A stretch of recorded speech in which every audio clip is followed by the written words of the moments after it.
Without objection. I thank the General Speaker for yielding me the time and the gentleman from Michigan for doing so as well. With all due respect to my colleague, Ms. Black, when someone comes to the floor and says, I'm going to speak now free of hyperbole, well, it'll be so high up to your neck, you don't have to worry about getting it off your shoe. Because the reality is, that was all hyperbole.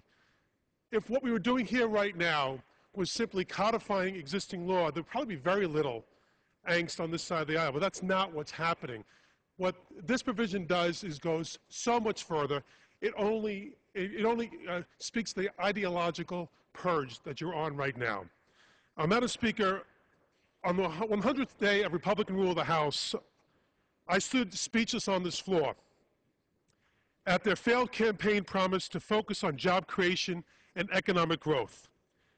It said actions speak louder than words, and that is true.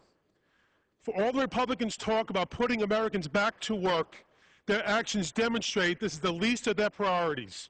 Instead, they have cut jobs, they have raised taxes, and reduced Americans' access to health care.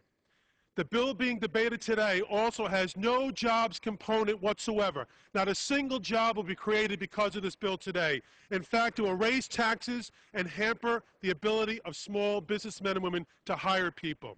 In their ideological zeal to restrict a woman's right to choose, measure that the South Carolina Small Business Chamber of Commerce calls, and I quote, a slap in the face to small business owners. We just, a few weeks ago, removed the 1099 onerous provisions. And now we're going to further burden small businessmen and women with this provision. It will burden them. It will not create a single job. It will only further burden the ability of small businessmen and women to create jobs in America. And with that, I yield back the balance of my time.